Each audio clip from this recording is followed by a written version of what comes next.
హిందూ పంచాంగం ప్రకారం ఈ ఏడాది మార్చి 30వ తేదీన ఆదివారం రోజున శ్రీ విశ్వవాసు నామ సంవత్సరం ప్రారంభం కానుంది. వైదిక క్యాలెండర్ ప్రకారం చైత్ర నవరాత్రులు కూడా ఈ రోజు నుంచే ప్రారంభమవుతాయి. ఇదిలా ఉండగా జ్యోతిష్యం ప్రకారం మేషరాశి వారికి అంగారకుడు అధిపతిగా ఉంటాడు. ఈ గ్రహ ప్రభావంతో వీరు చాలా ధైర్యంగా ఉత్సాహంగా ఉంటారు. అంతేకాదు గురుడు భాగ్యస్థానంలో సంచారం చేయడంతో ఉద్యోగులకు వ్యాపారులకు మెరుగైన ఫలితాలొచ్చే అవకాశం ఉంది.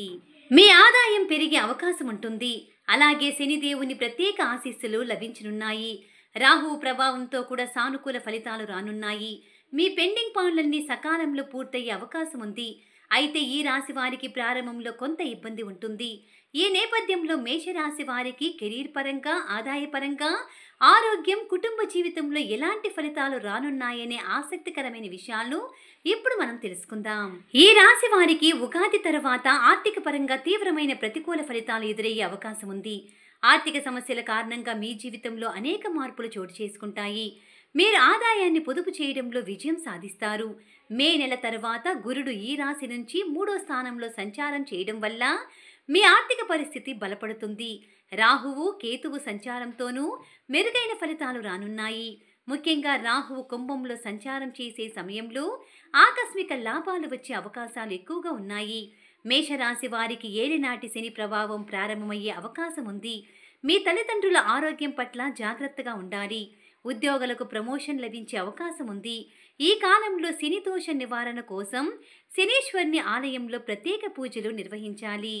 తెలుగు నూతన సంవత్సరంలో కుంభరాశి వారికి రాజపూజ్యం 5, అవమానం 7గా ఉంటాయి. ఉగాది తర్వాత మీ కుటుంబ జీవితంలో ఆనందంగా ఉంటుంది. మీ కుటుంబంలో ఒక కొత్త వ్యక్తి రావచ్చు. వారు మీ పట్ల అంకిత భావంతో ఉండటం వల్ల కుటుంబ సభ్యుల మధ్య ఆనందం, శాంతి, శ్రేయస్సు పెరుగుతాయి. ఈ ఏడాది ప్రారంభంలో పిల్లలకు అనుకూలంగా ఉంటుంది. గురుడి ప్రభావంతో సంతానం కోరుకునే వారికి శుభవార్తలు వినిపిస్తాయి. ఈ రాశి నుంచి కేతువు 5వ స్థానంలో సంచారం చేసే సమయంలో మేషరాశి వారికి సానుకూల ఫలితాలొస్తాయి. ఈ రాశి వారికి ఉగాది తరువాత గురుడి ప్రభావంతో ఉన్నత విద్యకు సంబంధించిన విషయాల్లో సానుకూల ఫలితాలొస్తాయి. కేతువు ప్రభావంతో విదేశీ విద్యను అభ్యసించేందుకు ఆసక్తి చూపుతారు. ఈ సమయంలో విద్యార్థులు అనేక రంగాల్లో విజయం సాధిస్తారు. గురువు ప్రభావంతో అన్ని రంగాల్లో బాగా రాణిస్తారు. పోటీ పరీక్షల్లో మంచి విజయాలు సాధిస్తారు. మీరు కోరుకున్న కోర్సుల్లో సీటు సులభంగా సంపాదిస్తారు. మేషరాశి వారికి కెరీర్ పరంగా, వ్యాపార పరంగా తెలుగు నూతన సంవత్సరంలో అద్భుతమైన ప్రయోజనాలు కలగనున్నాయి. వ్యాపారంలో మీ సోదరుల నుంచి పూర్తి మద్దతు లభిస్తుంది. ఉద్యోగులకు తమ సోదరుల నుంచి పూర్తి మద్దతు లభిస్తుంది. అయితే కార్యాలయంలో మీకు శత్రువుల నుంచి కొన్ని ఇబ్బందులు ఎదురయ్యే అవకాశం ఉంది. కాబట్టి ఎవరిని నమ్మకుండా చాలా జాగ్రత్తగా ఉండాలి.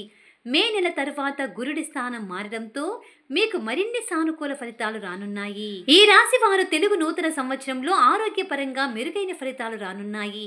అయితే మీ జీవన శైలికి మెరుగుపరుచుకోవడానికి ప్రయత్నించాలి. ఏదైనా ఆర్థిక సమస్య లేదా ఇతర సమస్యల వల్ల ఒత్తిడికి గురి కాకూడదు. ఈ రాశి నుంచి రాహువు 12వ స్థానంలో సంచారం చేసే సమయంలో ఆరోగ్యపరంగా కొన్ని సమస్యలు ఎదురవుతాయి. అయితే రాహువు తన స్థానాన్ని మారిన వెంటనే మీ ఆరోగ్య సంబంధిత సమస్యలన్నీ తొలగిపోయే అవకాశాలున్నాయి. ఈ రాశి వారికి తెలుగు నూతన సంవత్సరంలో ప్రేమ జీవితంలో ప్రారంభంలో శుభ ఫలితాలొస్తాయి. గురువు ప్రభావంతో మీకు కొందరు కొత్త వ్యక్తులతో పరిచయం ఏర్పడుతుంది. సంవత్సరం మధ్యలో రాహువు, కేతువు సంచారంతో 5వ స్థానంలో ప్రభావం ఉంటుంది. ఈ సమయంలో మీ ప్రేమ సంబంధాల్లో కొన్ని సమస్యలు ఎదురవుతాయి. అయితే ఈ కాలంలో మీ పరస్పర విశ్వాసాన్ని కాపాడుకోవాలి. అప్పుడే మీ ప్రేమ సంబంధాలు బాగుంటాయి. తెలుగు నూతన సంవత్సరంలో మేషరాశి వారిపై శని ప్రభావం పడుతుంది. ఇది దాదాపు 7.5 సంవత్సరాలు ఉంటుంది. శని సంచారంతో మీకు మానసికంగా కొంత ఒత్తిడి పెరుగుతుంది. ఇలాంటి కష్టకాలంలో మీ పనులను క్రమబద్ధంగా చేయాలి. లేదంటే మీకు సమస్యలు ఎదురవుతాయి. ఈ ఏడాదిలో ప్రతిరోజు శ్రీ హనుమాన్ చాలీసా పారాయణం చేయాలి. అలాగే బుధవారం రోజున వినాయకుడికి దుర్వా సమర్పించి ఓం గణ గణపతియే నమః అనే మంత్రాన్ని పఠించడం వల్ల సమస్యల నుంచి కొంత ఉపశమనం లభిస్తుంది.